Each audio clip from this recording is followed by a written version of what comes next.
Goswami. He has been practicing Krishna consciousness Bhakti Yoga for over 48 years. He is a direct student of Srila Prabhupada, who is the founder of ISKCON. So we'll be speaking on the Bhagavad Gita, and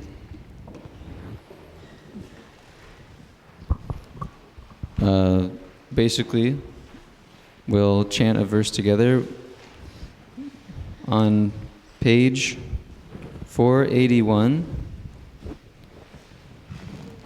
chapter 9, text 28.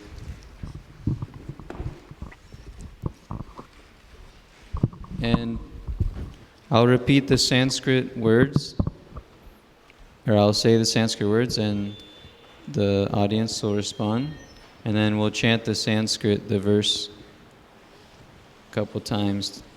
I'll chant it and then the crowd will respond also, like this. So the first word is Shubha, Ashubha, Falahi, Evam, Mokshase, Karma, Bandhanahi, Sannyasa, Yoga, Yukta Atma, Vimukta, Mam, Upaishyasi, Shubha Shubha Falarivam, Mokshase Karma Bandhanahi, Sannyasa Yoga Yuktatma, Vimukto Mam Upaishyasi, Shubha Shubha Falarivam, Mokshase Karma Bandhanahi, Sannyasa Yoga Yuktatma, Vimukto Mam Upaishyasi, Shubha Shubha Falarivam, Mokshase Karma Bandhanahi, Sannyasa Yoga Yuktatma, Vimukto Mam Upaishyasi.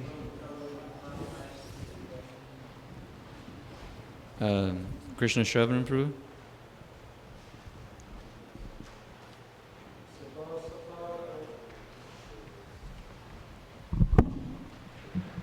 Sabha Sabha Palarevam, Mokshase Karma Bandhanahi, Sannyasa Yoga Yuktatma, Mukta Mam Upaishyasi.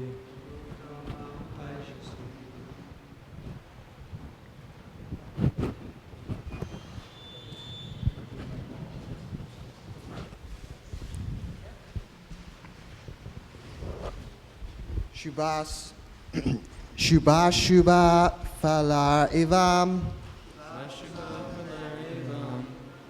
Mokshayase Karma Bandhana, Mokshase Karma Bandhana, Sannyasa Yoga Yuktatma, Sannyasa Yoga Yuktatma, Vimukto Mam Upashyasi,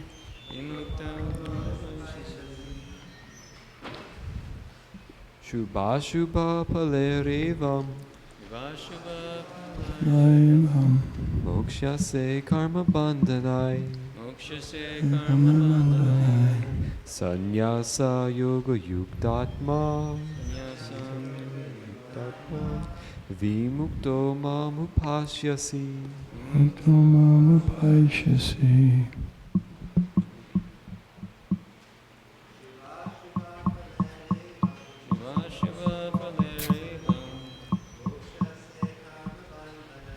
Mokshase Karma Bandhanahi, Sannyasa Yoga Yuktatma, Sannyasa Yoga Yuktatma, Vimukto Mam Upaishyasi.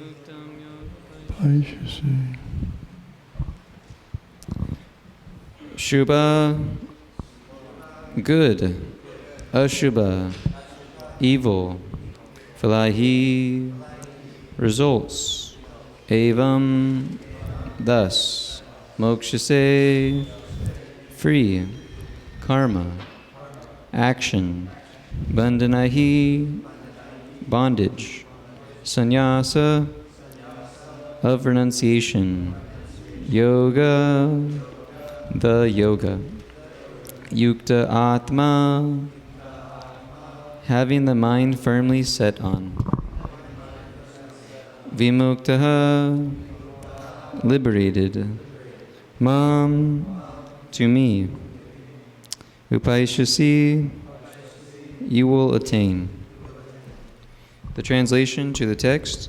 In this way you will be freed from all reactions to good and evil deeds, and by this principle of renunciation you will be liberated and come to me. Purport. Purport by His Divine Grace A.C. Bhaktivedanta Swami Srila Prabhupada. One who acts in Krishna consciousness under superior direction is called yukta. The technical term is called yukta vairagya. This is further explained by Rupa Goswami as follows. Rupa Goswami says that as long as we are in this material world, we have to act. We cannot cease acting. Therefore, if actions are performed and the fruits are given to Krishna, then that is called yukta vairagya. Actually, situated in renunciation, such activities clear the mirror of the mind, and as the actor gradually makes progress in spiritual realization, he becomes completely surrendered to the Supreme Personality of Godhead. One gentleman, maybe this can be a little lower. This volume can be slightly lower. One gentleman asked me how it was possible to live in the middle of a city and at the same time tried to be renounced from the material world. So that's what's being discussed. Up slightly. That how to live in the material world, that's good. And at the same time, not be affected by the material world. It is a great science. It is the science of Bhakti Yoga or Krishna consciousness. How to live in the material world but be transcendental to it. Or as they say, in the world but not of the world. And Srila Rupa Goswami, one of the great leaders in this science, has explained that one can use the things of this material world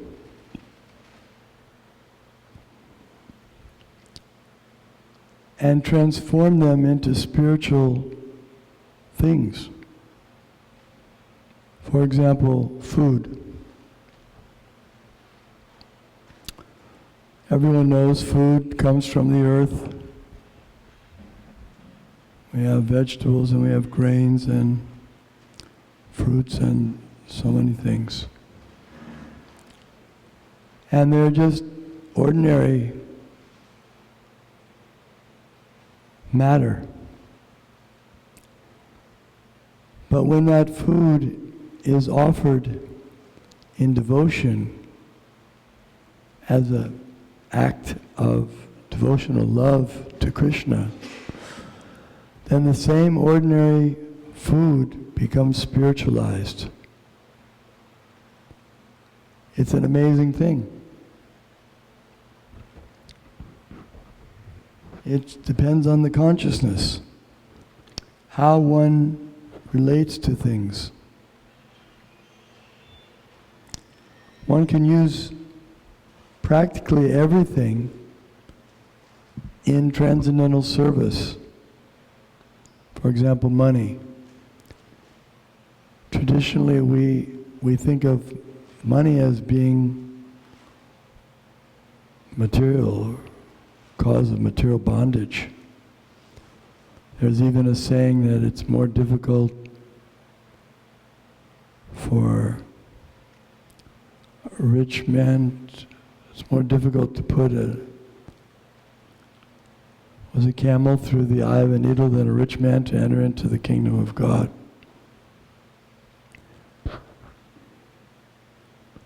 That's not completely true, although it has some truth in it, that generally people become bewildered by wealth, and they forget about spiritual things because they use the wealth for those material things. But wealth can also be used in a spiritual way. For example, let's say we have some wealth and we print some books, Bhagavad Gita. It costs a lot of money to print books. It's expensive. But that investment is totally spiritual. So, if we get some money, we can print books about Krishna, Krishna's instructions, and that will be spiritualized way of using the wealth. What about the male-female attraction? That can be used also in a transcendental service. The Vedic principle of Krishna consciousness is that it's understandable that there's a male-female attraction, so it should be dovetailed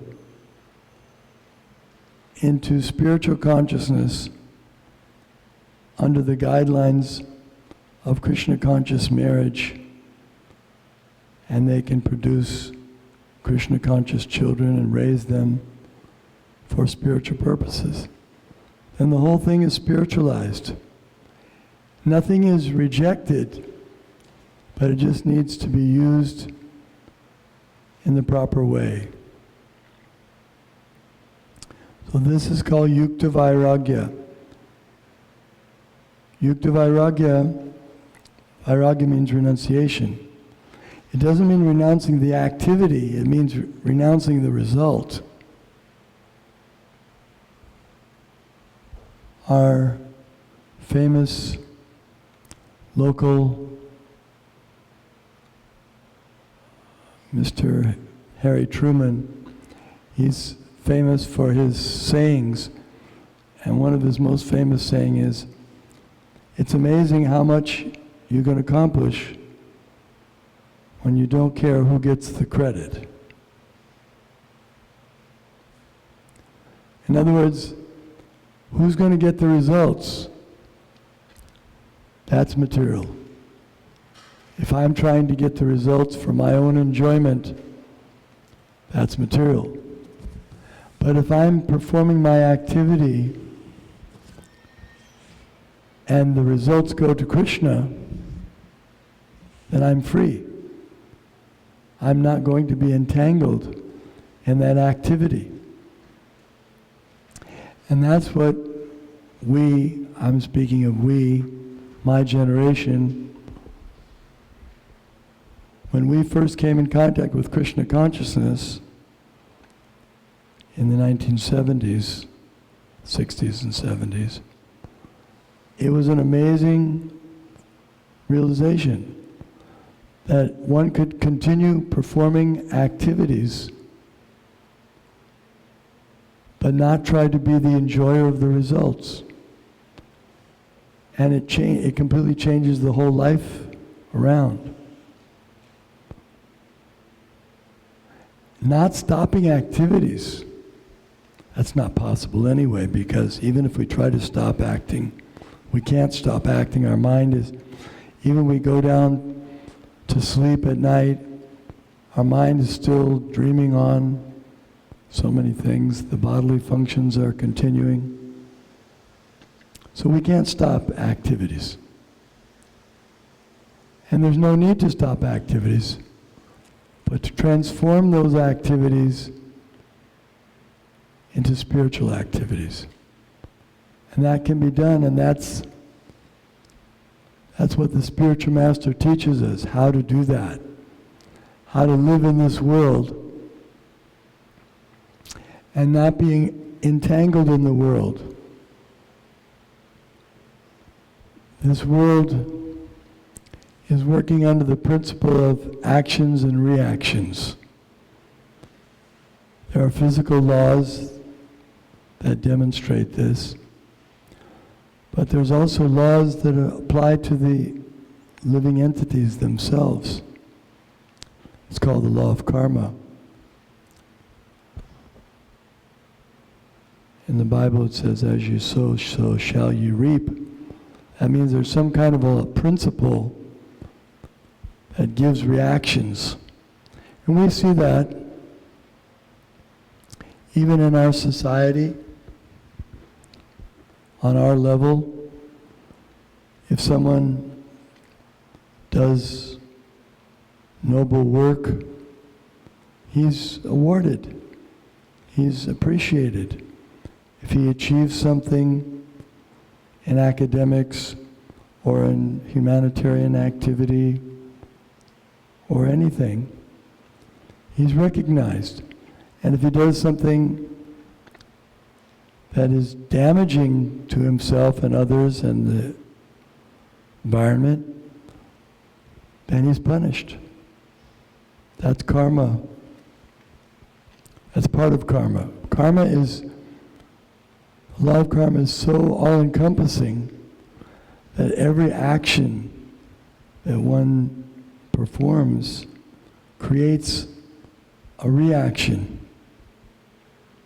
And there are many stages to the fruition of that reaction. It's like when we plant a seed in the earth. That's the beginning of something. But we can't even tell what it is. We put the seed in the ground. It doesn't seem like anything's happening, but something's happening. The water is being taken by the seed, the earth, transformations, and then it grows. And finally we can see it above the earth line. And then it becomes a little plant and it grows, and then it produces twigs and leaves, flowers, seeds, fruits, so many things. More trees. It all began with that one seed. So similarly, karma is like that. Every action that we perform is the planting of a seed of a reaction. And that's why it appears that sometimes bad things happen to good people. It seems like that. Why did this terrible thing happen to this very good person?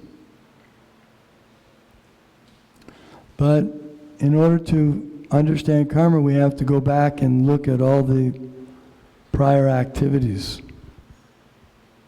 And we will, if we had the ability to do that, we would find out that there were activities in the past that were now being fructified in this reaction.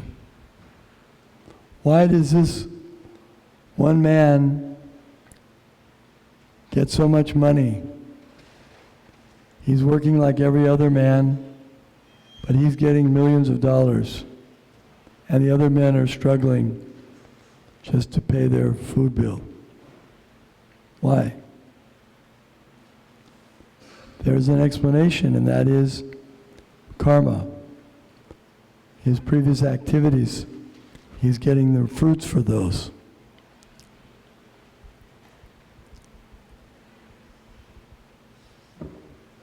go on with the purport. Therefore, at the end he becomes liberated, and this liberation is also specified.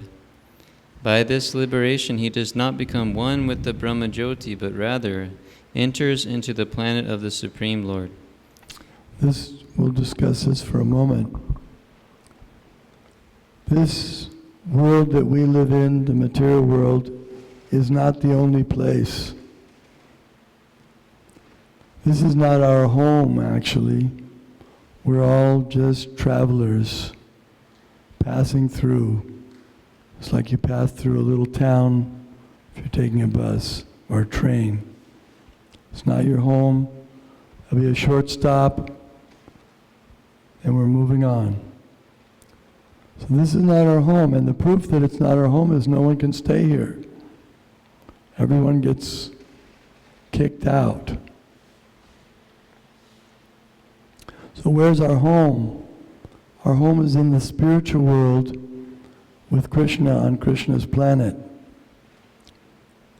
This is also Krishna's planet, Earth, but this is not his personal home. He has his own personal planet.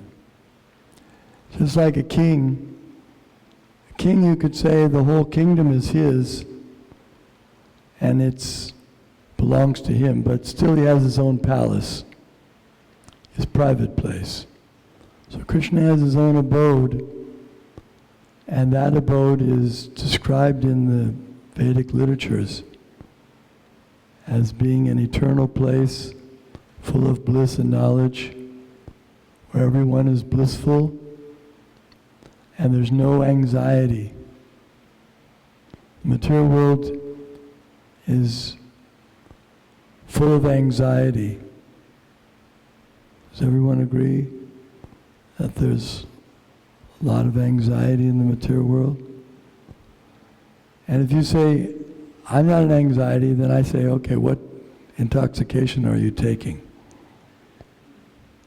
You must be taking some kind of intoxication if you think there's no anxiety. Because otherwise, anxiety is the nature of this place. Just watch a bird. We think birds are quite happy they get to fly.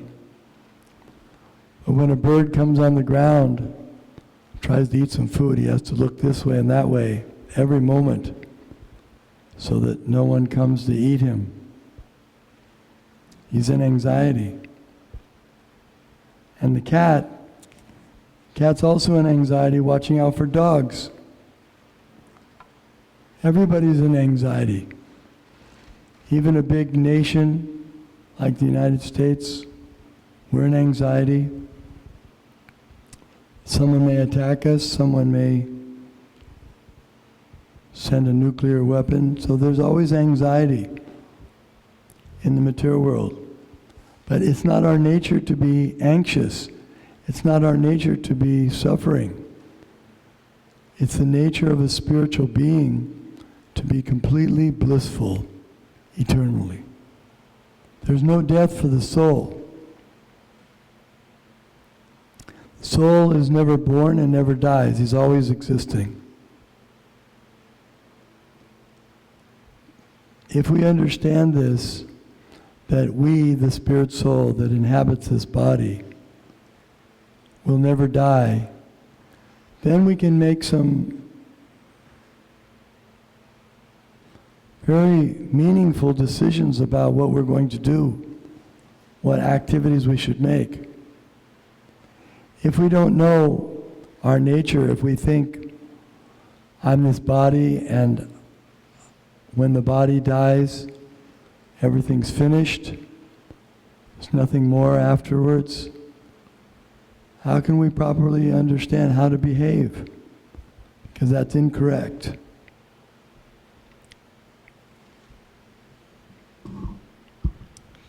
It is clearly mentioned here. Mamupaishasi, he comes to me, back home, back to Godhead. There are 5 different stages of liberation, and here it is specified that the devotee who has always lived his lifetime here under the direction of the Supreme Lord as stated, has evolved to the point where he can, After quitting this body, go back to Godhead and engage directly in the association of the Supreme Lord. Anyone who has no other interest but to dedicate his life to the service of the Lord is actually a sannyasi. Such a person always thinks of himself as an eternal servant, dependent on the supreme will of the Lord. This is an important point, that we need to reassess ourselves, know what we are, who we are. If someone asks us who we are, we generally give some name that we were given by our parents that refers to the body. When the body came out of the womb, that's supposedly when we began existing. But that's not the whole story. We've had many millions of lives in this material world, not just one lifetime. When the soul leaves the body, any body, whether it's a human body or an animal body or a plant body, the soul lives on. It's an indestructible spiritual personality that is given different bodies to inhabit. Just like someone may be a driver of an automobile, and after he drives the automobile, he goes and becomes a pilot of an airplane, and then he goes on a train. He can go in so many different conveyances, but he remains the same person. Similarly, the spirit soul, the living entity, is the eternal person, and that's who we are. And our personality is expressed through the bodies we get. And we get different bodies according to our karma. For example, let's say someone has a human body, but he's always thinking about how he'd like to be in the water and the sea. He's always absorbed in sea activities. So at the end of his life, his consciousness is he'd like to be in the sea. So he may get his next body as a fish. And then he can enjoy the sea in a natural way, according to one's activities and one's desires. One gets different bodies. But material bodies all have a beginning and a middle and an end. That's not the real nature of the soul. The real nature of the soul is eternal. And that's the spiritual world. So when one attains to spiritual consciousness, he is liberated from the material condition.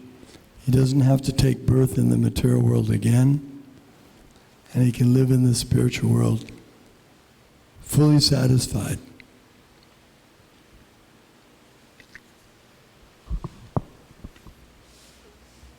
And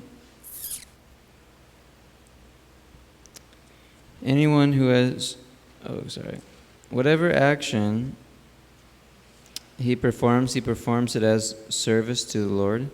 He does not give serious attention to the fruitive activities or prescribed duties mentioned in the Vedas. For ordinary persons, it is obligatory to execute the prescribed duties mentioned in the Vedas. But although a pure devotee who is completely engaged in the service of the Lord may sometimes appear to go against the prescribed Vedic duties, actually it is not so. These prescribed Vedic duties lean or try to bring one to the platform of goodness, being a good person. And that should be encouraged for people in general, to give up activities that are motivated by ignorance, hatred, fear, delusion, madness, envy, greed. These are unproductive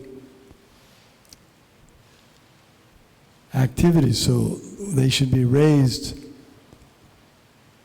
Now, in the world, there's a great stress on being very passionate, working very hard to accomplish our goals.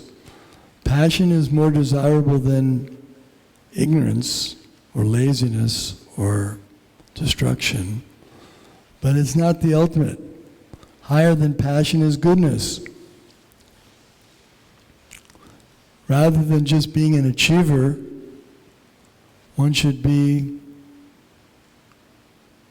a kind-hearted person, a loving person, an enlightened person, a healthy person like that who does good. But there's even something beyond that, and that's transcendental. Instead of just being good in the material sense, which is a relative term, if one acts on the transcendental platform, he automatically accomplishes all the good things of the world. For example, chanting Hare Krishna. What is chanting Hare Krishna? Is it in the mode of ignorance? Is it in the mode of passion? Or is it good? No, it's transcendental.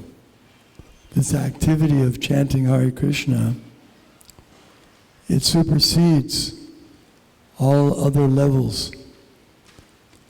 Even if the accompaniment may apparently be like that in the mode of passion or goodness or ignorance, still, because the chanting of Hare Krishna, the transcendental names of the Supreme Personality of Godhead, are pure and spiritual, it transcends even goodness. It becomes the best possible thing. And that's what is being spoken about here in the purport. That when one engages in transcendental activities, he actually is accomplishing all the best things he can do for society. Someone may say, well, how can he be doing the best thing for society? He's just taking care of himself. He's chanting. It may be good for him, but what about the rest of the people?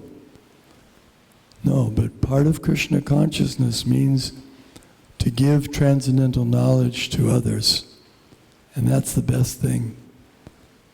That's the best service that can be rendered. There's nothing you can do more for a person that's drowning than to rescue him, take him up on the boat. It's not that if he's drowning and you say, I'd like to play a violin for you. Hope you enjoy the music. Or even if you give him some food when he's drowning, that's not the best thing. But if you rescue him, pull him out of the water, bring him to the safe ground, that's the best service. So to give transcendental knowledge to people, to rescue them from the sufferings of material existence, that's the highest service that we can render. It's better than goodness, it's transcendental.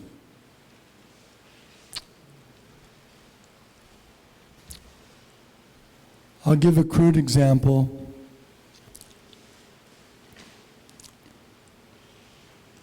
Policemen are riding in cars, but sometimes it's seen that they go beyond the speed limit. But they're not given any citations, but rather it's their duty But they're doing it for a higher purpose, not because they're going fast to get some extra money or to go to an event that they want to go to, or passion. They're doing it as their service. Therefore, they're transcendental in a sense to the laws. It doesn't mean they're lawbreakers, but they're using the law in the best possible way. Sometimes people would ask my spiritual master, especially reporters, when he would arrive in an airplane at the airport, they'd say, I thought that you were a spiritualist, so why are you flying in a material jet airplane? They thought that airplanes were necessarily material. But he explained that if we can use this airplane in service to Krishna, then it becomes spiritualized. And there's no harm in it. And we don't become entangled. Just like the policeman, he's going to apprehend and correct someone who's driving improperly. He may go faster than the other one, but that's his kindness. So if there's any questions or discussion on these points, we've covered a lot of ground in a short time. We can discuss if anyone would like to clarify any points. Yes, here. You're speaking, Hare Krishna. You're speaking a little bit about karma and how it molds our, our lives. I'm just wondering what exactly is this personality that we have now? Is it some semblance or reflection of our original personality, like the traits and characteristics we have now? Or is it just from our karmic background? Did everyone hear the question? They didn't hear. Try again. So, he's asking, it's a good question. The personality we have now, is this a reflection of our real personality or is it something else? This is who we really are. What is the nature of the soul? It's eternal. It's a person. It's conscious. So that we have. You're a person. You're conscious. You're eternal. That much comes out in the way you live your life. But not just in the human form. Say a rabbit. The soul within the rabbit is also a person, eternal and conscious. And he wants to live, and he wants to enjoy, he wants to experience happiness, very similar to the way we do. And the way we want to experience happiness right now is we want to experience happiness through fulfilling the body's needs.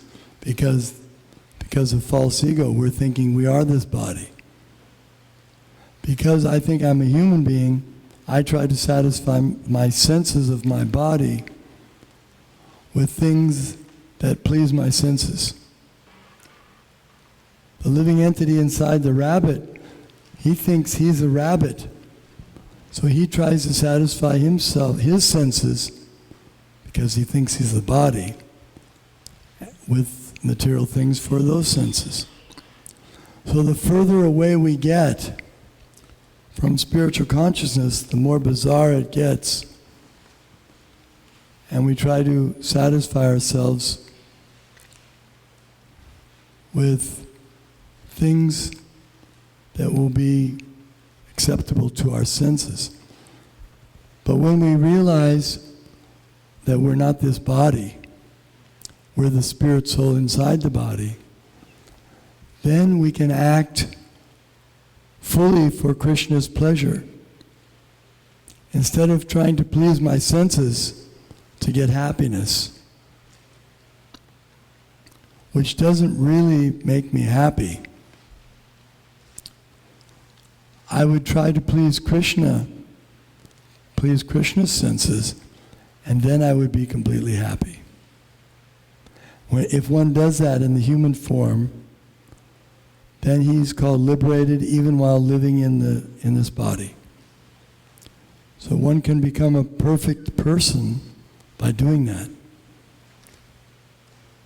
Just like we know of personalities like Lord Jesus Christ, and we put our spiritual master in a similar category because his life is completely dedicated to pleasing Krishna.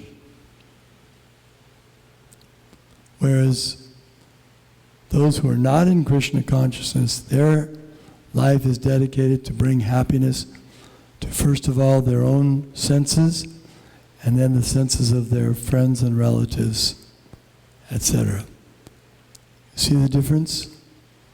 It's the same soul, but it's another example. When a person is healthy, he runs, he jumps, he travels, he eats, he digests, he does so many things. The same person, if he gets diseased, does he do those things? He may do them, but they're not the same. He doesn't run and jump so much, he can't eat so much. He's still the same person, and he has the desire to enjoy the healthy life, but due to the disease, he's restricted. So the soul wants to be in spiritual ecstasy all the time. But now, because of our diseased material consciousness, we're restricted. Our lifetimes are short, 100 years maximum. No one wants to only live 100 years. No one wants to die after 100 years. But that's our limitation because of our diseased body, our diseased consciousness. Some living entities, like little insects, some of them are born in the evening and they live their whole life by the next morning they're dead on the ground. Heaps of them. You just sweep up the dead body. They live their whole life. They grew up, they had offspring. Those offspring had offspring, so they became grandparents, great-grandparents. By the time the morning came, they were finished. Different types of bodies, but that's not natural. The spiritual nature is to live forever without any anxiety. Does that answer your question? What about these certain traits we have, like that are there any traits coming from the soul, like, for example, compassion? Yes, for others? that's a good question. Do the traits like compassion, do they come from the soul? Yes, that's a nature. It not only comes from the soul, it comes from the Supreme Soul, Krishna. Krishna is the source of all compassion. And you and I, as parts and parcels of the Supreme Soul, we have a little bit of compassion in our heart, in our nature. And when do we see compassion at its greatest? When one is the most spiritualized. Someone like Jesus, he's being crucified and he's praying to the Lord, please forgive them, they don't know what they're doing. That's compassion. A tiger doesn't do that. If an animal's biting a tiger, he doesn't think, dear Lord, let this animal bite me. He doesn't know what he's... No, he takes things into his own hands. So the more spiritualized we get, the more our real nature comes out. Compassion, love, transcendental knowledge, forgiveness, cleanliness, simplicity, mildness, poetic. What are some of the other qualities? Forbearing. Yeah, there's so many good qualities, spiritual qualities. Expert. Yes. So as we become, these are road signs. As we see we're progressing in spiritual life, the road sign should be, now that was a good sign of compassion, that was a good sign of cleanliness, that was a good sign of being humble and meek, friendly, kind to everyone. These are good signs. And they naturally develop in a spiritually minded person. And just the opposite. You can see when you're becoming greedy, angry, fearful, then you know I'm going the wrong way now. I have to turn around and go the other way. I don't want to go towards that direction.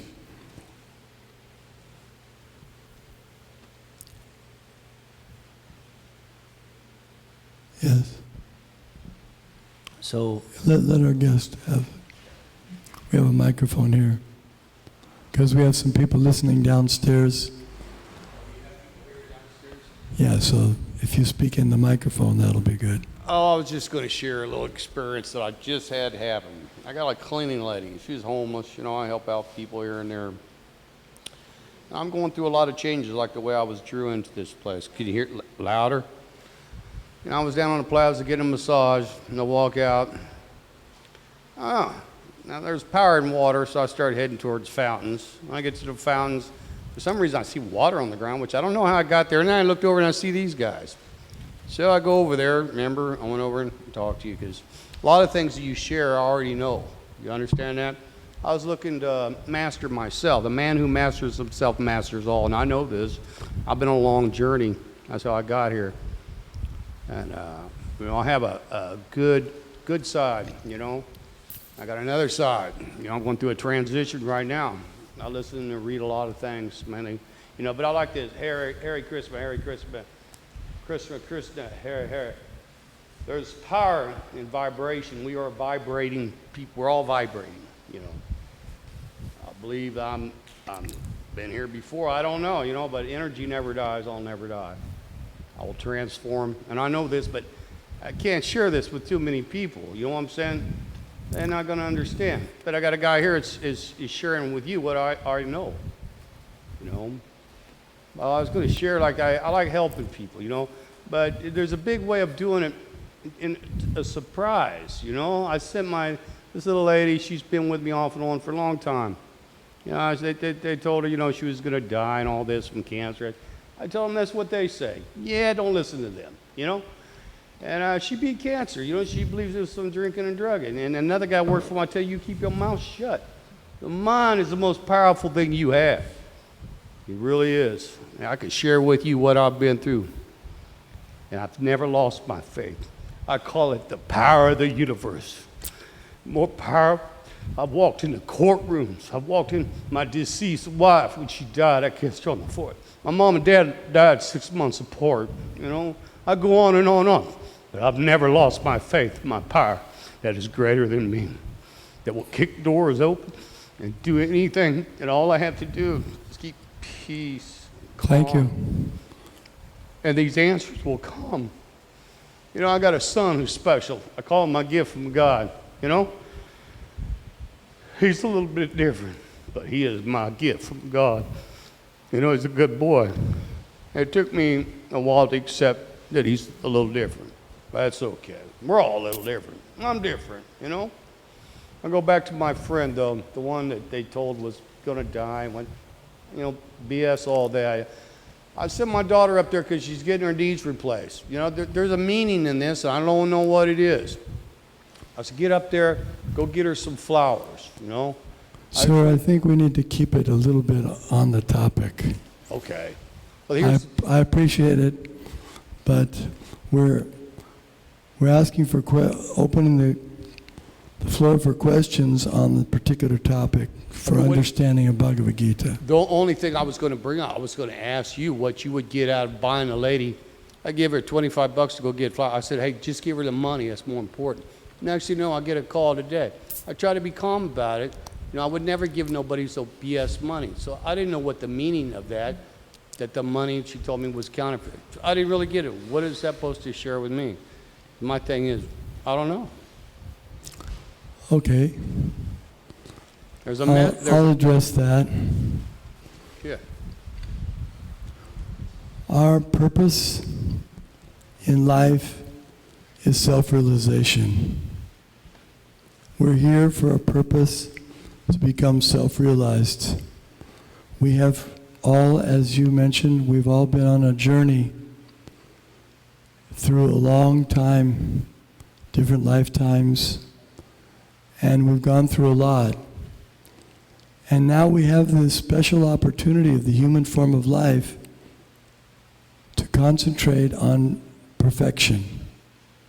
Perfection for the soul is how to be engaged always in the service of Krishna or God.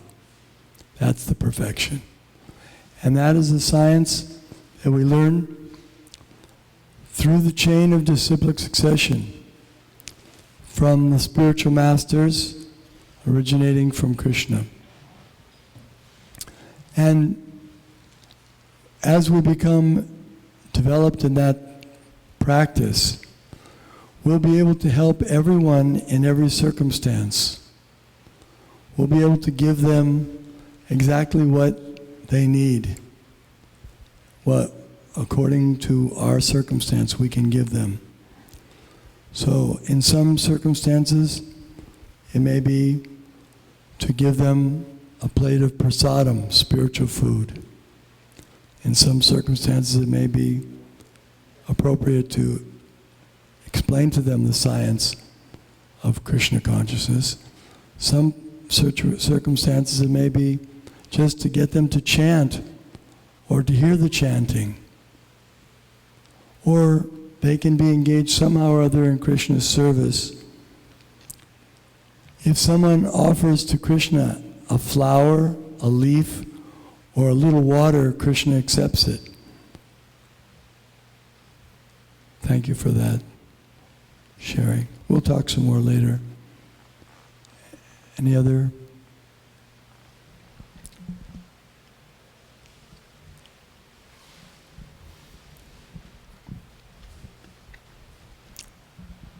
Hare Krishna, Swami. I wanted to ask, is there more variety in the modes of goodness versus the mode of ignorance and passion, and also the transcendental world? Thank you. Well, there's variety of goodness and there's varieties of ignorance. They seem to be unlimited. Isn't it? If you take the ignorance, the laziness, the anger, the depression, the foolishness, the madness, the combinations are unlimited. Similarly in goodness. But we can understand this, and this is the important thing, that whatever we see in the material world, whatever qualities we see, are reflections of the spiritual.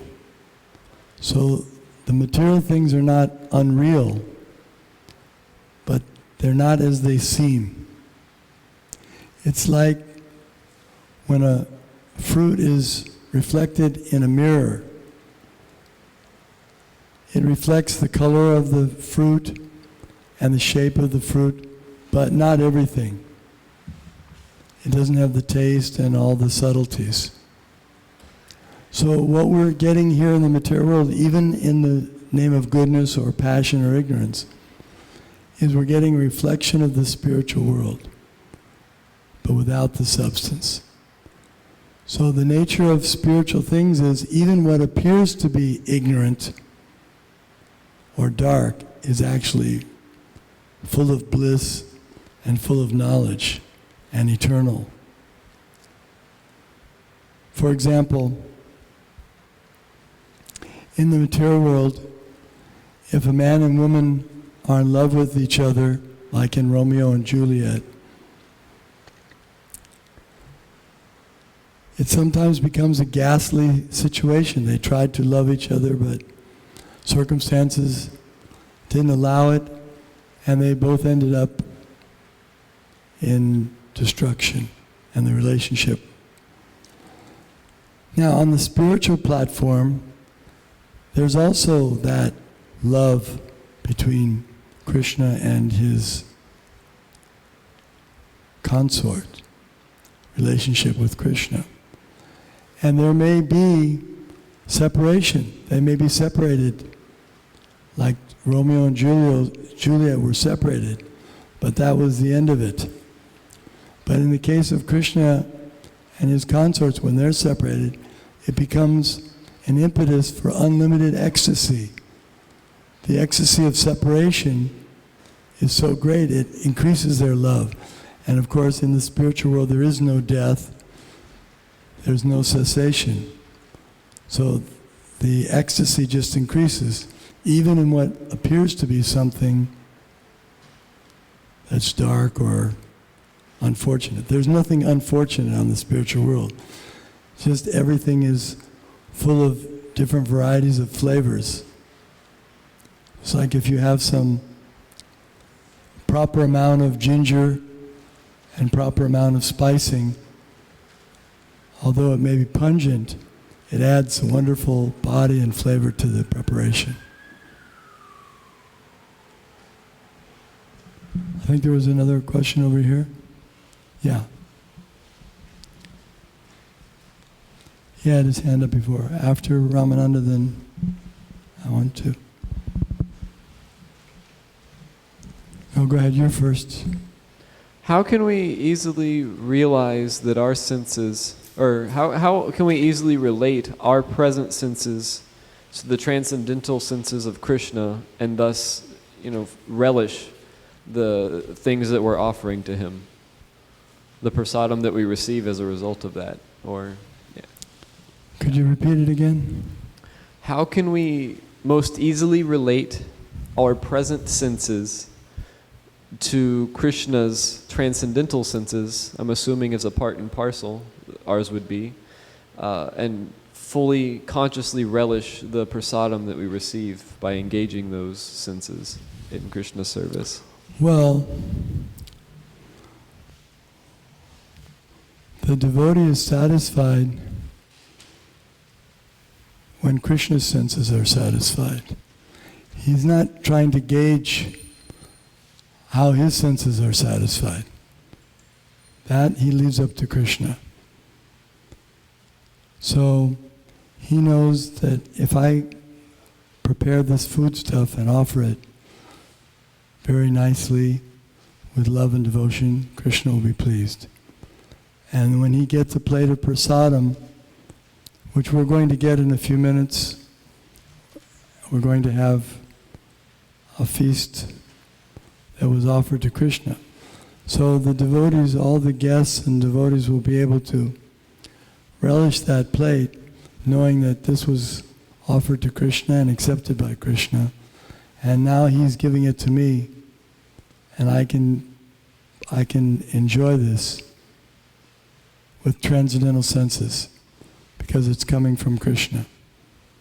So we don't give up the principle of enjoyment, but we enjoy things that were offered, accepted by Krishna, and given to us. Then that's called prasadam, mercy. Okay, I think that's it. We have,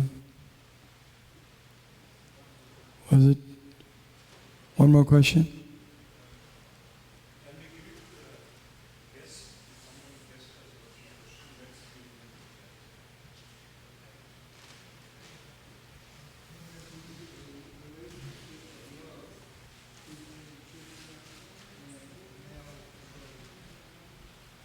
Yes, there can be a relationship of love between Krishna and the male devotees. Because actually, we're not these material bodies, we're all spiritual.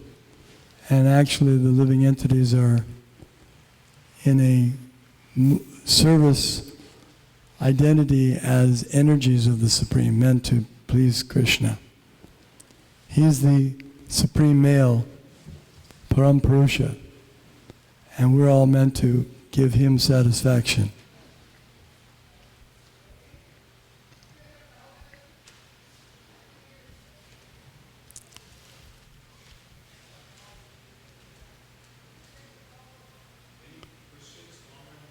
I think, Miguel, you had something you wanted to ask?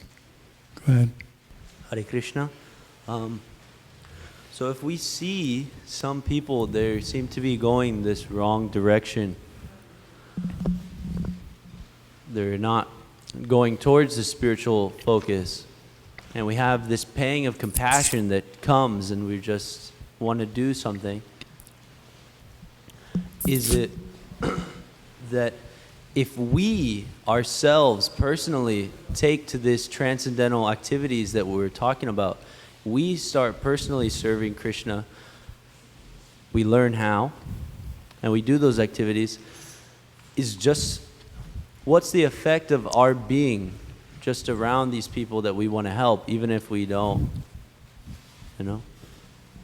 communicate? The effect is that you're assisting Krishna in his mission to save all the conditioned souls. And that's the best thing you can do, because he's the most expert and you're assisting him. And he's very pleased and he'll reward you, and everyone else gets the benefit of your service. Now we'll have Arti ceremony. Thank you very much. Bhagavad Gita ki jai.